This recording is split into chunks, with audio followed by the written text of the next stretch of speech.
कथेचं नाव आहे अघोरी कृत्य. लेखक सागर खाचने. रुढीवार सुंदर मालवण तालुक्यात असलेले एक 100 घरांचं गाव, ज्या गावाला अफाट पसरलेल्या समुद्राची किनारपट्टी होती आणि सगळीकडे नारळ, फणस आणि करवंदानी बहरलेल्या झाडांची हिरवळ पसरलेली होती. प्रत्येक गावाला स्वतःचा असा इतिहास असतो. अशाच प्रकारे हे गावसुद्धा आपल्या धार्मिक आणि अघोरी गोष्टीमुळे पूर्ण तालुक्यात प्रचलित होतं. ते यासाठी की गावात असलेल्या काळभैरव देवाचे मंदिर आणि दुर्गामातेचं मंदिर, थोडक्यात कुणाची दशक्रिया करायची असेल किंवा मुंजे असेल किंवा अघोरी साधना असेल, ते सर्व इथेच होत असे. आणि तिथले रहिवासी देखील अशा सर्व गोष्टींवर भाबडा विश्वास ठेवून होते. असंच एक घर म्हणजे मोरारजी पंतांचं. त्यांची 2 मुलं आणि बायको असा छान संसार सुखाने डोलत होता. परंतु बायकोची मानसिक वृत्ती ही धार्मिक कमी आणि अंधश्रद्धाळू जास्त असल्यामुळे नवरा बायकोत मधून खटके उडत राहायचे. एवढाच बघता बघता मोरारजी पंतांचा मोठा मुलगा अशोक हाताशी आला आणि आपल्या परंपरेनुसार चालत असलेल्या देवपूजेच्या कामात आपल्या वडिलांना हातभार लावू लागला. आणि इकडे पंत त्याचा लग्न लावून द्यायचा विचार करू लागले. हिंदू संस्कृतीप्रमाणे आपल्याकडे ग्रहदोष यावर विश्वास ठेवतात आणि मुळात पंत ब्राह्मण असल्यामुळे त्यांचा यावर आणि त्यांच्या बायकोचा कुंडलीवर त्यांच्यापेक्षा जास्त विश्वास होता. कालभैरव मंदिराचे महंत सागरपंत हे मोरारजींच्या चांगल्या परिचयाचे होते. लग्नाचा डाव साधून त्यांनी अशोकची पत्रिका त्यांस दाखविण्याचे ठरवले. या उलट पंतांची बायको मधुरा ही त्याच गावच्या स्मशानाजवळ राहणाऱ्या अघोडा बाबाला मानत असे, जे अघोरी साधनेत निपुण होते. त्यामुळे त्यांचे भक्त हे बरेच वाढले होते, ज्यामुळे ते पूर्ण तालुक्यात प्रचलित झाले होते. ठरल्याप्रमाणे गुरुवारचा दिवस बघून पंतांनी सागरपंतांना भेटण्याच्या उद्दिष्टाने मंदिर गाठले आणि त्यांची भेट झाली. पंत म्हणाले, प्रणाम सागरपंत, कशी आहे तुमची प्रकृती? सागरपंत, नमस्कार पंत, आज इकडे कसे येणे केले? अहो, आमच्या तब्येतीला काय धाड भरली, शिवाय तुमचे आशीर्वाद आहेतच आमच्या पाठीशी. हसून बोलत बोलत विचारले, काय म्हणताय? पंत म्हणाले, अशोक वयात आला आहे, त्याचे लग्न लावून द्यायचा विचार करत आहे. म्हटलं तुम्हाला त्याची पत्रिका दाखवावी आणि कुणी स्थळ असेल तर सुचवा असे सांगणे होते. सागरपंत म्हणाले, अरे वा, छान. बघता बघता अशोक मोठा कधी झाला कळलेच नाही. दाखवा ती पत्रिका, बघू तरी दे, ग्रह नक्की म्हणताय तरी काय. असे म्हणून ते पत्रिका पाहू लागले आणि 10-15 मिनिटांनी पत्रिकेचा अभ्यास करून मोठा श्वास घेत पंतांस म्हणाले, अशोक हा मूळ नक्षत्रावर जन्मलेला असून त्याच्या कुंडलीमध्ये पुत्रयोग हा कठीण आहे. तरी आपण द नावाने सुरू असणारी आणि मूळ नक्षत्रावर जन्मलेली मुलगी यास बायको म्हणून शोधावी. असे बोलून ते उठले. सागरपंत म्हणाले, चला पंत, आरतीची वेळ झाली, भेटूया लवकरच. असे बोलून ते निघून गेले. इकडे पंतांचं मन उद्विग्न झालं आणि त्यांनी घरचा मार्ग पकडला. घरी येऊन त्यांचा चेहरा बघून त्यांच्या बायकोने त्यांना विचारले. मधुरा म्हणाली, अहो कधी आलात, कळलंसुद्धा नाही. काय म्हटले सागरपंत अशोकबद्दल आणि तुमचा असा चेहरा का पडला आहे? तिच्या केविलवाण्या चेहऱ्याकडे बघून पंतांनी तिला पूर्ण घटना अगदी जशीच्या तशी सांगितली. पंत म्हणाले, आपल्या अशोकच्या पत्रिकेत पुत्रयोग कठीण आहे आणि द नावाने सुरू होणारी मूळ नक्षत्रावर जन्मलेली मुलगी अशोकचा संसार सुखाचा करू शकते असं म्हटलं ते. एवढे ऐकून मधुरा निशब्द झाली आणि ती शांतपणे पंतांना म्हणाली, ठीक आहे हो, कुंडलीत पुत्रयोग नाही म्हणून काय झालं, अशोकसाठी आपण चांगली मुलगी शोधू. तुम्ही थोडा आराम करा, मी आलेच. असं बोलून मधुरा उठून स्वयंपाकघरात गेली आणि विचार करू लागली. आणि तिकडे पंतांच्या डोक्यात तेच विचार खोलवर परिणाम करू लागले. आता मधुराच्या डोक्यात अघोडा बाबांना भेटून अशोकची पत्रिका दाखवायची ठरवली आणि त्या दृष्टीने ती तिकडे गेली. मधुरा म्हणाली, नमस्ते बाबा, मी मधुरा मोरारजी, पंतांची पत्नी. मला आपली थोडी मदत हवी होती. अघोडा बाबा म्हणाले, हो सांग, मी कशी मदत करू शकतो तुझी? मधुरा म्हणाली, तिने आपल्या पतीचा आणि सागरपंतांसोबत झालेले संभाषण पूर्ण सांगितले आणि आपल्या मुलामध्ये पुत्रयोग हा कठीण आहे याचा निष्कर्ष लावायचा प्रयत्न केला. अघोडा बाबा म्हणाले, मधुरेच्या मानसिकतेचा फायदा घेत, माते घाबरून जाण्याचे कारण नाही. कितीही संकट आले किंवा पुत्रयोग कितीही कठीण असला तरी मी सांगितलेले उपाय नवरा बायकोंनी केले की त्यास पुत्रयोग नक्की होणार. फक्त एक ध्यानात ठेव, लग्नाच्या आठवड्यात जी बाई सवाशीण मेलेली असेल तिची राख मुलीला लावशील. तथास्तु. एवढं बोलून अघोडा बाबांनी तिला आशीर्वाद दिला आणि मधुरा तिथून उठून घरी आली. आता मात्र मधुरा बाबांनी सांगितल्याप्रमाणे कोण सवाशीण गावात मरते याची खबर ठेवू लागली आणि इकडे पंत अशोकसाठी लग्नाचे स्थळ पाहू लागले. अशातच त्यांना सागरपंतांकडनं यशवंतराव आंदेकरांच्या मुलीचे स्थळ सुचवले, म्हणजेच दीपाली आंदेकर. हे ऐकून पंतांच्या चेहऱ्यावर हसू खेळले आणि तिला बघण्याचा कार्यक्रम ठरला. दीपाली, रंगाने सुंदर आणि शरीराने भरलेली, संस्कारात वाढलेली मुलगी, जी आयुष्याच्या अशा उंबरठ्यावर होती जिथे ती आपल्या लग्नाचे आणि सख्याच्या साथीचे गुलाबी स्वप्न बघू लागली होती. आणि तिला तिच्या वडिलांकडून अशोकच्या स्थळाचे समजल्यानंतर ती हर्षाने फुलून उठली होती. मध्यस्थी सागरपंत करत असल्यामुळे मोरारजी पंतांचा आत्मविश्वास वाढला होता. यातच बघण्याची तारीख ठरली आणि नियतीने मांडून ठेवलेला रक्ताचा अघोळी खेळ दीपालीच्या आयुष्यात येण्यास सुरुवात झाली. अशातच दुसरा दिवस उजाडला. अशोकच्या चेहऱ्यावर एक वेगळा आनंद झळकत होता आणि त्यातच अशोकने आपला होकार पंतांना सांगितला. या होकारामुळे घरामध्ये आनंदाचे वातावरण पसरले आणि पंत सरळ जाऊन सागरपंतांना भेटले. सागरपंतांना अशोकाचा होकार आवडला आणि त्यांनी मिळून ठरवलं की आंदेकरांना निरोप कळवावा. या उद्देशाने सागरपंतांनी त्यांच्या घरची वाट धरली. तिकडे दीपाली अशोकच्या विचारातच होती आणि सागरपंतांना दरवाजात बघून लाजून ती आत पळून गेली आणि आंदेकर त्यांचं स्वागत करतात. आंदेकर म्हणतात, सागरपंत तुम्ही? या या, आत या, नमस्कार. सागरपंत म्हणतात, आंदेकरराव चला लवकरात लवकर तोंड गोड करा. अशोकला आपली दीपाली आवडली आहे. आंदेकर आनंदाने, हो नक्की. अगं ऐकलंस का, काहीतरी गोड घेऊन ये. आपल्या दीपालीला होकार आला आहे, आनंदाने आंदेकर म्हणत असतात. इकडे दीपालीच्या सुद्धा आनंदास पारावर उरलेला नसतो.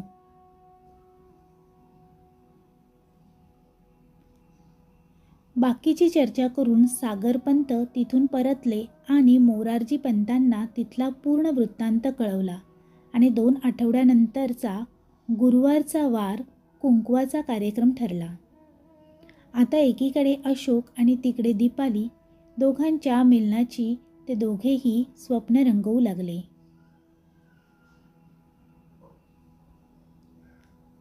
अशातच दिवस निघून गेला आणि रात्र सुरू झाली. मधुराने घरात दिवाबत्ती केली आणि स्वयंपाक करण्यास सुरुवात केली. आता संध्याकाळचे 7 वाजले असावे आणि मधुराला अंगणातून कोणीतरी आवाज देत आहे असं जाणवलं आणि बघते तर एक मुलगा बाहेर घरातून कुणीतरी बाहेर येण्याची वाट बघत होता आणि मधुराने घरातूनच त्याला आवाज दिला. मधुरा म्हणाली, ए मुला, कोण आहेस तू आणि काय पाहिजे तुला? त्यावर तो मुलगा म्हणाला, धोंडू तात्यांनी धाडलं आहे मला तुमच्याकडे. मला इकडे एक निरोप सांगायचा आहे. त्याचं हे वाक्य ऐकताच मधुरा ताडकन उठली आणि शेगडी बंद करून चटकन बाहेर आली. मधुरा म्हणाली, बोल बोल, काय बोलले तात्या? तो मुलगा म्हणाला, तात्या म्हणला गावाबाहेरच्या वंदीने आत्महत्या केली आहे आज, ईश अर्थात विष पिऊन. पोलीस मास्तरच पंचनामा झाला की तिला स्मशानात आणणार आहेत जाळायला आज रात्री. एवढं बोलून तो तिथून निघून गेला. मधुरा आनंदाने म्हणाली, अघोडा बाबाला तिथूनच प्रणाम करत परत घराकडे जाते आणि कामाला लागते. वंदी म्हणजेच 30च्या वयातील 2 मुलं असलेली अशी बाई, जिच्या पदरात 18 विश्वाचे दारिद्र्य पडले होते आणि अभागी नवरा जो सतत दारुड्या नशेत असायचा आणि दारू नाही भेटली की मारझोड करायचा. याचं मुख्य कारणामुळे कंटाळून आणि आपल्या मुलांच्या भविष्यातला अंधार बघून काम करत असलेल्या मालकाच्या शेतातील फवारणीचं औषध पिऊन तिने आपली जीवनयात्रा संपवलेली. अशी ती वंदी. आपल्याकडे असा समज आहे की मरणी न केलेल्या माणसांची किंवा इच्छापूर्ती न झालेल्या माणसाचा आत्मा हा भटकत राहतो आणि असंच काही प्रकार हा वंदीसोबत झाला होता. परंतु या पूर्ण गोष्टीची थोडीही कल्पना मधुराला नव्हती आणि तिला फक्त आणि फक्त तिची राख दिसत होती. आता रात्रीचे 8 किंवा 8:30 वाजले असावे. मधुराच्या डोक्यात एकच विचार सुरू होता की अजून वंदीले जाळले असेल की नाही. असा याच विचारात तिने भरभर जेवण आवरले आणि भांडी घासून ती स्मशानाकडे जायच्या तयारीला लागली. मधुरा पंतांना हाक मारत म्हणाली, "अहो, एक फेरफटका मारून यायचा का? थोडं जास्त जेवण झाल्यासारखं वाटत आहे." पंत आनंदात म्हणाले, "हो, चला येऊ जाऊन." स्वारी फेरफटका मारण्यास निघाली. पंत म्हणाले, "अशोकची आई, तुम्हाला दीपाली खरंच आवडली ना?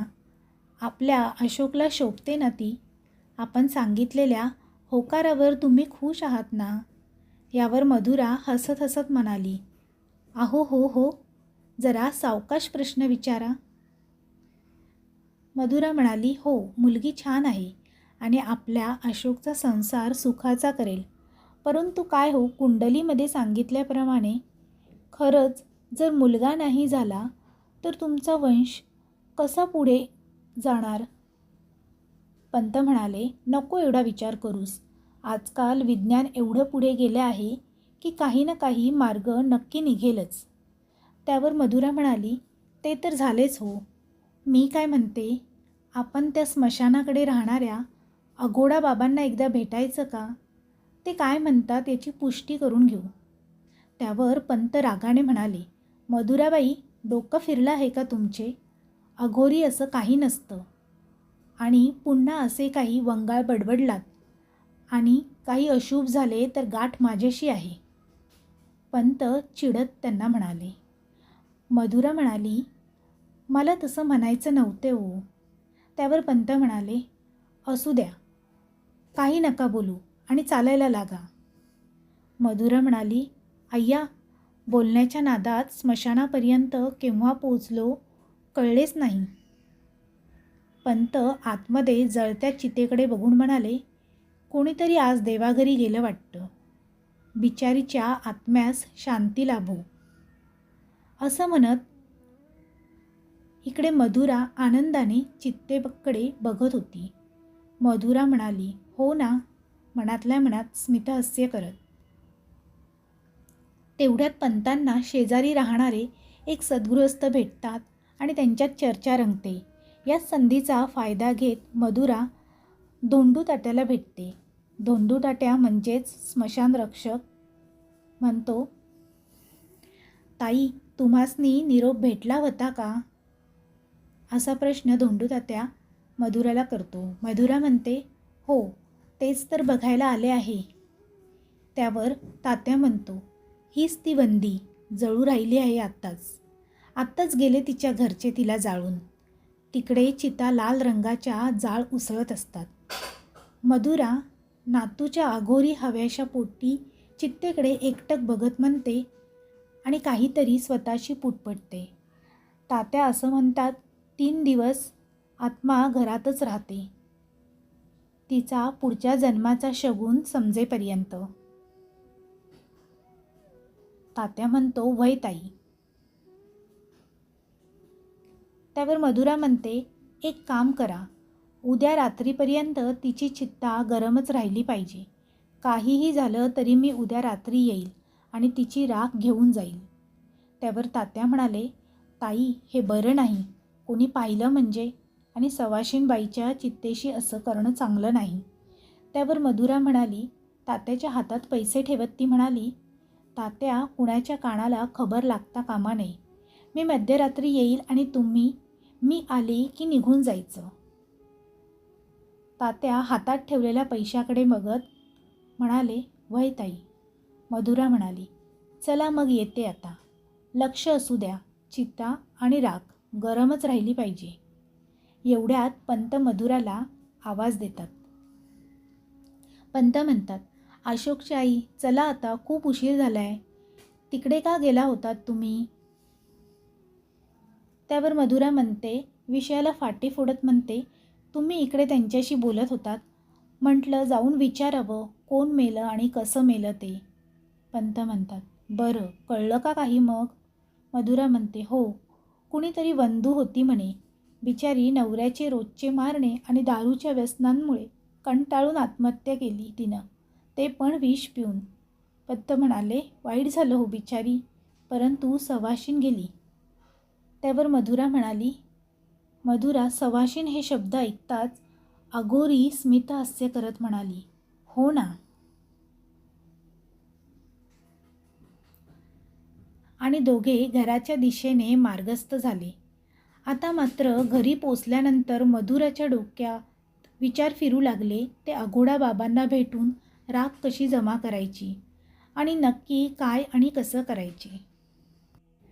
दुसरा दिवस उगवला. मधुराच्या चेहऱ्यावर एक अघोरी आनंद झळकत होता. त्यातच पंतांचं लक्ष मधुराकडे जातं आणि ते म्हणतात, काय मधुराबाई, आज खुश तर दिसतच आहात आणि कसली घाई लागली आहे एवढी? मधुरा म्हणते, छे हो.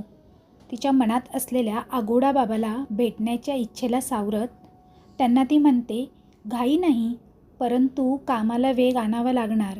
आता कुंकवाच्या कार्यक्रमाला जावं लागणार, म्हणजे सवाशिणीचं सामान नको का जमवायला? माझं एक काम करता का? नारळ तेवढा सोलून देता का? म्हणजे ओटी भरताना आंदेकरांच्या सौंच्या हातात द्यायला बरं. पंत म्हणाले, हो, तेवढं मी करून देतो, परंतु आता सागर पंतांना भेटून येतो, बाकीचं नंतर. मधुरा खुश होऊन, हो हो, या जाऊन. पंत, चला तर मग, येतोच भेटून. आणि पंत तिथून निघून जातात. वेळेची संधी साधून मधुरा लगेच तयार होते आणि अघोडा बाबांना भेटायला जाते. मधुरा म्हणते, अशोक, हे अशोक, तुझे बाबा सागरपंतांकडे गेले आहेत. मी सुद्धा बाहेर जाऊन लगेच आले. लक्ष ठेव घरावर. अशोक लांबूनच म्हणतो, हो आई, लवकर ये हां. मधुरा, हं. आणि मधुरा जोरात जोरात चालायला लागते. अघोडा बाबाच्या ठिकाणावर मधुरा पोहोचते. मधुरा म्हणते, प्रणाम बाबा. अघोडा बाबा म्हणतात, सुखी राहा. मधुरा म्हणते, बाबा, काल स्मशानात एक सवाशीण जाळली आहे. आज जाऊन राख गोळा करावी अशी इच्छा आहे. तुम्ही सांगता का नक्की काय करावे लागणार? तिने अघोडा बाबांना विचारले. अघोडा बाबा म्हणाले, तथास्तु.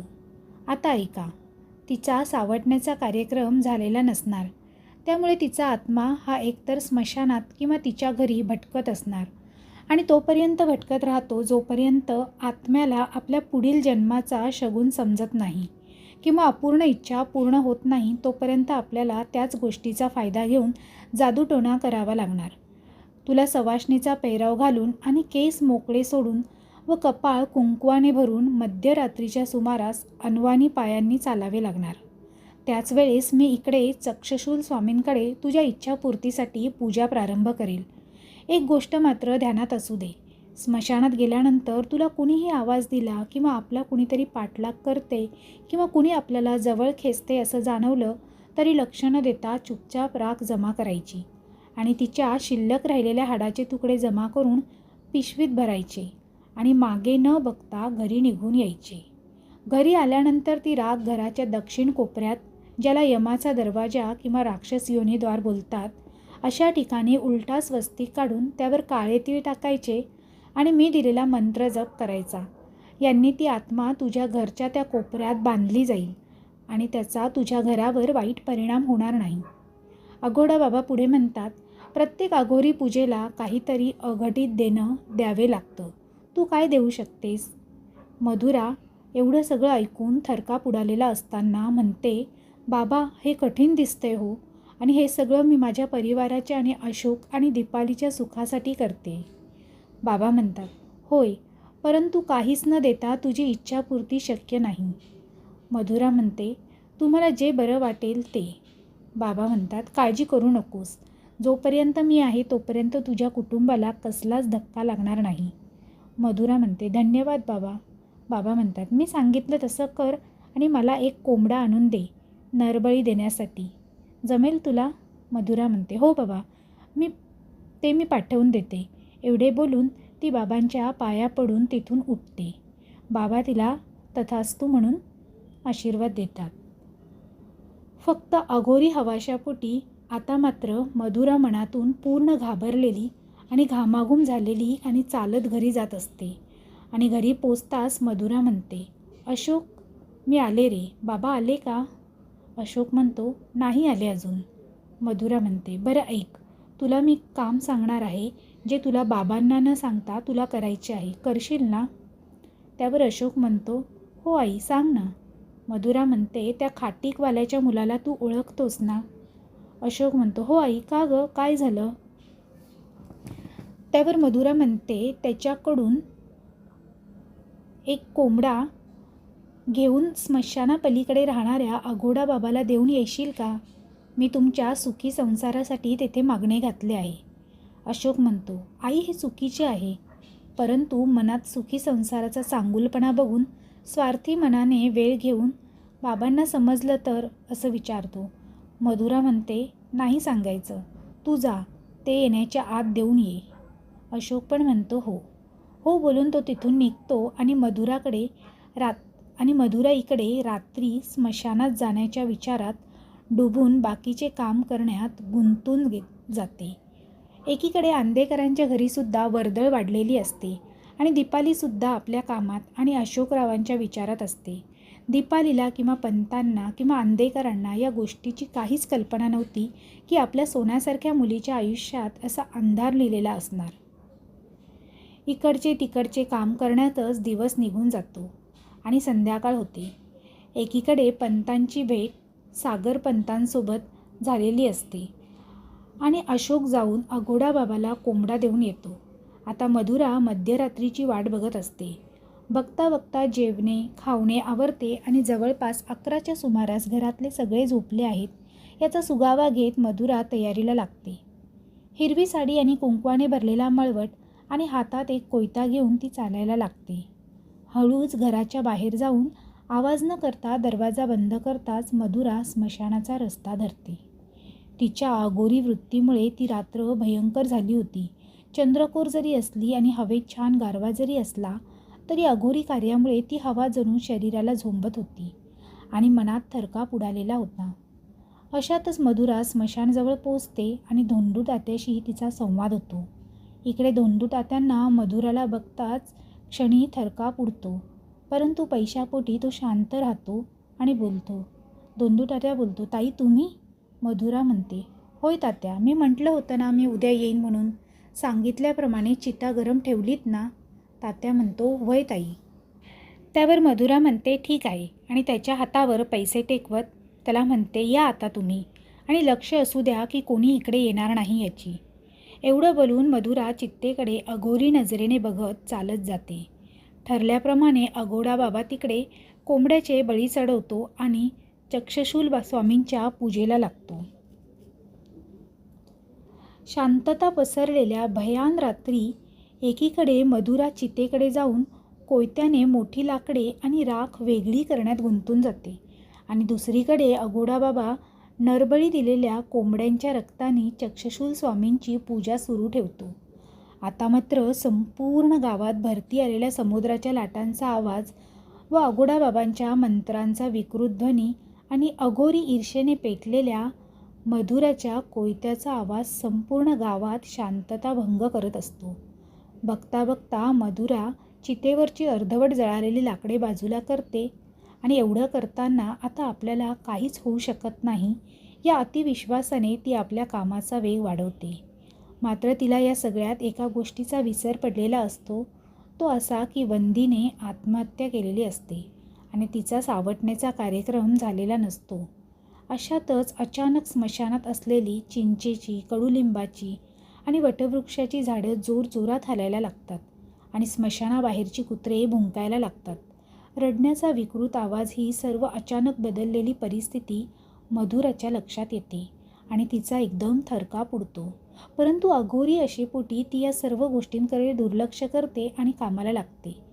परंतु यावेळेस तिच्या पाठीमागे सवाष्णीच्या शृंगारात नटलेली अभागी, जिच्या तोंडातून विषामुळे पांढरा फेस निघत असतो, अशा वंदीचा आत्मा आ वासून तिच्याकडे बघत असतो.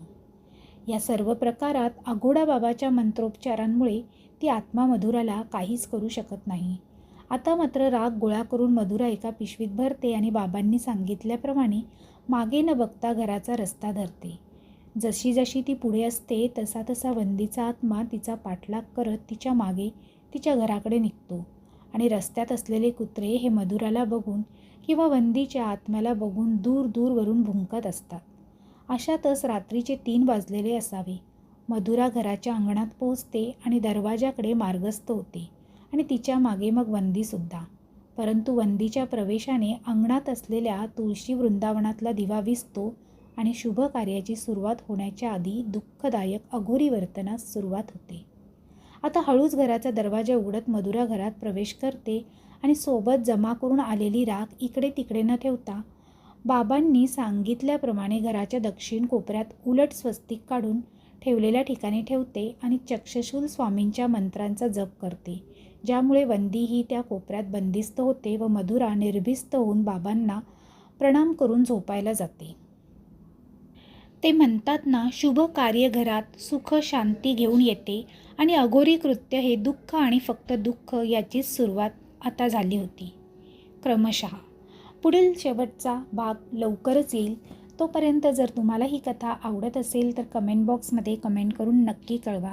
त्याचप्रमाणे कथा जास्तीत जास्त तुमच्या मित्रपरिवारांसोबत शेअर करायला विसरू नका. कथा आवडली असल्यास व्हिडिओला लाईक करा आणि चॅनेलला सबस्क्राईब करा.